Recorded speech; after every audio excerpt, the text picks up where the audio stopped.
तो रोज़ाना सुबह उठते ही ज़हन में सिर्फ़ और सिर्फ एक ही सवाल होता है कि आज नाश्ते में क्या बनाया जाए। और जब बात हो संडे की सुबह की तो फिर सोचा जाता है कि आज तो कुछ स्पेशल ही बनाया जाए। तो क्यों ना फिर आज हम आपको कराची का मशहूर फ्रेस्को बेकरी का अरबी पराठा बनाने की रेसिपी आप लोगों के साथ शेयर कर रही हूँ। अच्छा, इस पराठे में मैंने थोड़ी सी चेंजिंग की हो, थोड़ी सी चेंजिंग क्या है यानी बहुत ही मैंने ज़रा इसको स्पेशल करके बनाया है। तो इसके लिए आपने क्या करना है, आपने क्या करना है, जो घर में जिस दिन आप कोफ्ते बनाए तो जो लेफ़्ट ओवर कोफ्ते बचे हुए कोफ्ते होंगे ना, उनसे आपने ये रेसिपी बनानी है। वैसे तो आप इसको चिकन के कीमे या बीफ के कीमे से भी बना सकते हैं, मगर मैं आपसे कहती हूँ जो बात लेफ़्ट ओवर कोफ्तों से आएगी वो कीमा बनाकर कीमा भूनकर नहीं आएगी। ये मैं आपको गारंटी से बात कहती हूँ। आप लोगों ने एक बार मेरे कहने से लेफ़्ट ओवर कोफ्तों से ये रेसिपी बनाए, यकीन करें आप बार बार फिर इसी तरह बनाना पसंद करेंगे। बल्कि मैं कहूँगी कि जब भी आप कोफ्ते बनाएंगे ना तो एक्स्ट्रा कोफ्ते बनाएंगे इस पराठे के लिए। आप यकीन करें आपको खाकर मज़ा आ जाएगा। बच्चे तो मांग मांग कर के आएंगे और मियाँ जी तो बार बार फरमाइश कर कर बनवाएंगे इस पराठे को। और आप अपने बच्चों को लंच बॉक्स में बनाकर दे सकते हैं। ये लंच बॉक्स के लिए आइडियल रेसिपी है। जो बच्चे नाश्ता नहीं करते ना, वो भी इस नाश्ते को मांग मांग के आप सिखाएंगे। तो चले रेसिपी बनाना स्टार्ट कर लेते हैं। बिस्मिल्लाहिर्रहमानिर्रहीम। अस्सलाम वालेकुम, मैं हूँ सबरीन अकमल। मैं आपको अपने चैनल दहली के जायके में वेलकम करती हूँ। उम्मीद करती हूँ आप सब लोग खैरियत से होंगे। आप लोगों से रिक्वेस्ट है, जिन लोगों ने अभी तक दहली के जायके को सब्सक्राइब नहीं किया तो काइंडली तमाम लोग जिन्होंने सब्सक्राइब नहीं किया दहली के जायके को सब्सक्राइब कर लीजिए। रेसिपी अच्छी लगे तो प्लीज़ रेसिपी को लाइक तो अभी से ही कर दीजिए, बाद में आप लोग भूल जाते हैं। बेल के बटन को ज़रूर प्रेस कीजिएगा, इससे मेरी हर नई आने वाली यमी यमी रेसिपी आपको फौरी देखने को मिलेगी। रेसिपी को अपने फ्रेंड फैमिली में लाजमी शेयर किया करें। तो चलें मज़ेदार सा कोफ्ता भरा पराठा कह लें या अरबी पराठा बनाना स्टार्ट कर लेते हैं। चटपटे करारे कोफ्ता भरे पराठे बनाने के लिए सबसे पहले हम जो है आटा है इसके डो गूंद लेते हैं। तो सबसे पहले मैंने 2 कप यहाँ पर मैदा लिया है। आप चाहे तो आप नॉर्मल आटा भी ले सकते हैं, लेकिन ये कि मैदे से बहुत अच्छे बनते हैं पराठे। तो सबसे पहले मैंने यहाँ पर हाफ़ टी स्पून नमक शामिल किया है। फिर यहाँ पर मैंने 1 टीस्पून यहाँ पर जो बेकिंग पाउडर शामिल किया है। और अब मैं ये 1 टेबल स्पून जो है मैंने यहाँ पर पिसी हुई चीनी डाली है। इससे मीठे नहीं होंगे आपके पराठे, बल्कि पराठों का कलर बड़ा ज़बरदस्त आएगा। तमाम जो ड्राई इंग्रेडिएंट्स है अच्छी तरीके से हमने इनको आपस में मिक्स किया। फिर हमने 1 टेबल स्पून घी डाला। घी और हमने जो बेकिंग पाउडर है, दोनों चीज़ें जो है ये हमारे पराठे को क्रिस्पी और करारे बनाएंगे। तो चलिए अच्छी तरीके से अब घी को भी हम अपने मैदे में अच्छी तरह मिक्स कर लेते हैं। इसके बाद हमने टैप वाटर लिया, यानी आम नॉर्मल पानी लिया। इससे हमने आटे को गूंदना शुरू कर दिया है।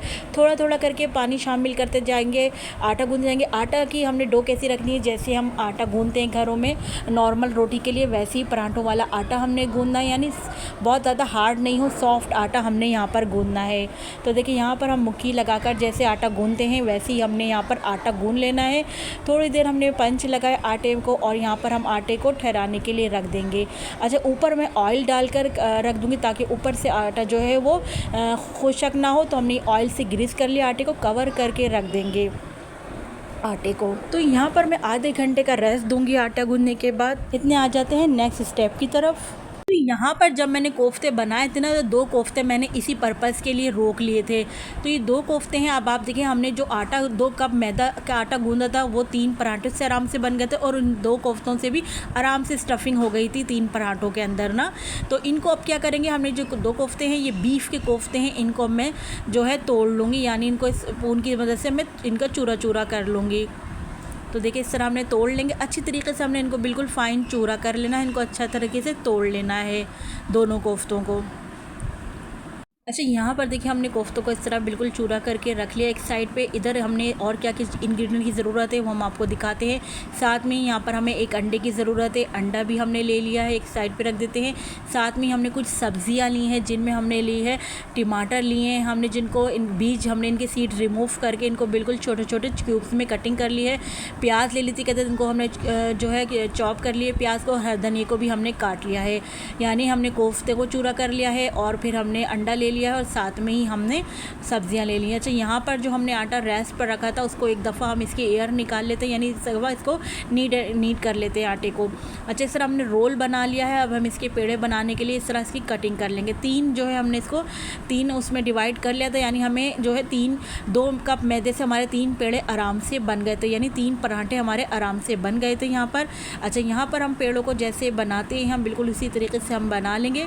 पेड़े बनाकर हमने एक साइड पे रख दिए, उनको भी रेस्ट देने के लिए रख दिया है पेड़ों को। इतने हम यहाँ पर जो हमने कोफ्तों का चूरा किया था उनको एक बाउल में हमने यहाँ पर शिफ्ट कर दिया है और हम आपको दिखाए थे इनको इससे मज़ीद और चूरा कर लिया। अब हमने यहाँ पर प्याज शामिल कर दी, जो सब्ज़ी हमने काटी थी, टमाटर, प्याज, हरा धनिया शामिल कर देंगे। अगर बच्चे खाएँ कोई पराठे तो आपने फिर हरी मिर्चों को स्किप कर देना है, और अगर आप लोग अपने लिए डालना चाहें तो हरी मिर्चें शामिल कर सकते हैं यहाँ पर। साथ में ही जो मैंने अंडा लिया था उसको मैं बीट करके एक साइड में रख दूँगी अंडे को, और यहाँ पर मैं मैदा डस्ट कर लूँगी फ्लोर पर। और यहाँ पर अब हम रोटी बेलना शुरू कर देते हैं। जैसे नॉर्मली हम लोग रोटी बेलते हैं बिल्कुल वैसे ही हमने रोटी को बेल लेना है यहाँ पर। अच्छा, इसकी जो मैं आपको बताऊँ थिकनेस आपने कितनी रखनी है, जैसे हम नॉर्मली जो एक रोटी जो है पराठे की रखते हैं ना, बिल्कुल इसी तरह हमने पराठे की तरह इसकी थिकनेस रखनी है हमने रोटी की। तो इसको हम बेल लेते हैं यहाँ पर। तो देखिए यहाँ पर जो है हमने बेल लिया है, जो एक रोटी की शेप में बेल लिया है यहाँ पर एक गोल राउंड में। अब देखिए यहाँ पर मैं आपको दिखाती हूँ, ऑयल को हमने इतने गर्म करने के लिए रख दिया है। यहाँ पर एक प्लेट ली है, प्लेट में हमने इस जो बेली हुई रोटी है इसको हम बिछा देंगे इस तरह, ताकि जब हम फिलिंग करें तो आराम से हमें जब फिलिंग हो जाए तो उठाने में हमें आराम से ईजीली रहे, प्लेट में से उठाने में ना फ्लोर से थोड़ी मुश्किल रहेगी, तो इसलिए हमने प्लेट में डाल दिया है। पहले हमने तमाम जो मिक्सचर हमने जो कोफ्तों में शामिल किया था इसको हमने बीच सेंटर में रोटी के डाल देना है इस तरह।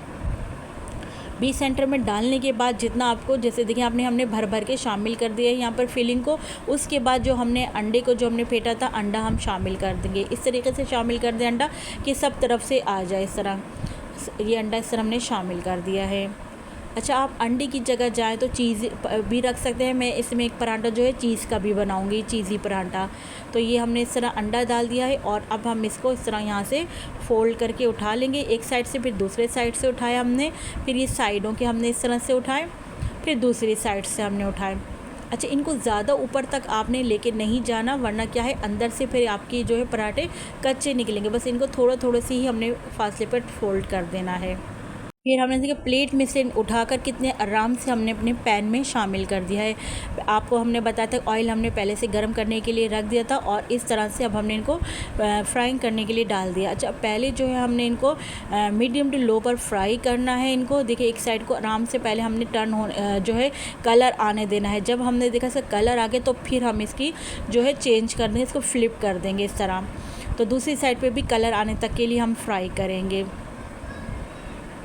अच्छा जनाब, अब आप लोग इस स्टेज पर मेरी रेसिपी देखते देखते पहुंच गए, तो आप लोग दिल्ली के जायके को सब्सक्राइब कर लीजिए। जिन लोगों ने अभी तक सब्सक्राइब नहीं किया तो उन लोगों से मेरी रिक्वेस्ट है दिल्ली के जायके को सब्सक्राइब कर लीजिए, बेल के बटन को ज़रूर प्रेस कीजिएगा, इससे मेरी हर नई आने वाली रेसिपी आपको फौरी देखने को मिलेगी। रेसिपी को मैं कहती हूँ लाइक तो अभी से कर दीजिए, क्योंकि बहुत आपने देखा मज़े की रेसिपी बनी है, और रेसिपी को अपने फ्रेंड फैमिली में लाजमी शेयर किया करें। देखिए आप सबका बेहद शुक्रिया। अब आप देखिए माशाल्लाह से कितना सुनहरा गोल्डन जो पराठा है हमारा बनकर तैयार हो गया है। अब इसी तरह हमने दूसरी रोटी बेली, उसी तरह तमाम हमने कोफ्तों वाली फिलिंग डाली, तमाम इसी तरह डाला, हमने अंडा शामिल कर दिया। और ये जो मैं बना रही हूँ मैं चीज़ी पराठा बना रही हूँ, तो चीज़ का मैंने एक स्लाइस रख दिया इसके ऊपर, और इसी तरह हमने फ़ोल्ड कर लेना है। देखिए इस तरह से कोने, और इस तरह फिर प्रेस कर लीजिएगा ताकि कोने खुले नहीं इसके। जब आप फ्राइंग करें, आपने देखा पहला जो हमने फ्राइंग करा कि बिल्कुल भी जो फिलिंग थी वो बाहर नहीं निकली है, कितने आराम से फ्राई किया। तो दूसरा भी हमने ये पराठा फ्राई करने के लिए चीज़ी पराठा शामिल कर दिया है फ्राई करने के लिए। इसको भी देखिए हमने एक साइड से टर्न नहीं करना जब तक अच्छा सा सुनहरा कलर ना आ जाए। जैसे ही कलर आया हमने इसका जो है चेंज कर दिया, फ्लिप कर दिया यहाँ पर। अच्छा, अब देखिए आप माशाल्लाह से कितने हमारे गोल्डन गोल्डन सुनहरे क्रिस्पी पराठे बनकर तैयार हो रहे हैं। जब दूसरा पराठा भी बन गया तो फिर हमने तीसरा पराठा भी बना लिया था। तीनों पराठे इसी तरह हमने बना लिए थे। देखिए तीसरा मैंने आपको इस तरह वर्बली दिखा दिया था जल्दी जल्दी फॉरवर्ड करके। अच्छा, यहाँ पर देखिए हमारे तीनों पराठे माशाल्लाह से कितने करारे बनकर फ्राई हो गए हैं। गोल्डन कलर देखिए माशाल्लाह से कितना अच्छा कलर आया है। मैं आपको इसको काट कर भी दिखाऊंगी, अंदर से फिलिंग भी दिखाऊंगी कि माशाल्लाह से कितनी अच्छी हमने फिलिंग इसकी भरी है। केचप के साथ सर्व करें आप इसको, चाहें तो जो है इमली की खट्टी चटनी बना लीजिए, और जिसके साथ भी आप एंजॉय करना चाहें बना लीजिएगा। देखिए यहाँ मैं अंदर से आपको इस तरह काट के दिखाया, कितना अंदर से ज़बरदस्त ये हमारा चीज़ी पराठा दिखा रही थी मैं आपको। और बाकी तरह इस तरह हमने सबके पीस कर लिए हैं, जैसे हमें मिलते हैं बाज़ार में फ्रिस्को से के इस तरह पीस हुए हुए मिलते हैं। फ्राई होने के बाद इस तरह हमने इसके पीस कर लिए हैं। आप माशाल्लाह से लुक चेक करें, कितनी अच्छी ज़बरदस्त इसकी लुक आ रही है। अंदर से आप देख रहे हैं तमाम मिक्सचर जो हमने फ़िल किया था, अंडा जो हमने फ़िल किया वाइट वाइट, ये अंडे जो है वो फ्राई हो गया है अंदर। तो कितना अच्छा माशाल्लाह से फीलिंग हुई है। आपने देखा हमारा कोई फ्राई पैन बिल्कुल गंदा नहीं हुआ, कोई फीलिंग बाहर नहीं निकली, और इस तरह हमारा ये पराठा जो है ज़बरदस्त सा बनकर रेडी हो गया है। तो एक बार मेरे कहने से आप लोगों ने कोफ्ता भरा पराठा ज़रूर ट्राई करना है। यकीन करें खाकर आप लोगों को मज़ा आ जाएगा। फिर आप हर बार इसी तरीके से ही मेरी रेसिपी से बनाना पसंद करेंगे। रमज़ान आए तो रमज़ान में भी इसी तरह इस रेसिपी को ट्राई ज़रूर करना है। उससे पहले रमज़ान में अभी टाइम है, रमज़ान आने से पहले ही आपने इस रेसिपी को ट्राई कर लेना है। फिर रमज़ान में ज़रूर बनाइएगा इस रेसिपी को। मेहमान आ जाए, मेहमानों के आगे रखिए बनाकर, मेहमान भी आपसे खुश होकर जाएंगे। चलिए जी, आप लोग इसमें गर्मा गर्म पराठे को एंजॉय करिए। चलती हूँ, क्योंकि मैं आप लोगों के लिए इसी तरह मज़े मज़े की यमी रेसिपी लेकर आप लोगों की खिदमत में हाजिर होती रहती हूँ। जब तक के लिए मुझे समरीन अकमल को दहली के ज़ायक़े से इजाज़त दीजिए। अल्लाह हाफिज़।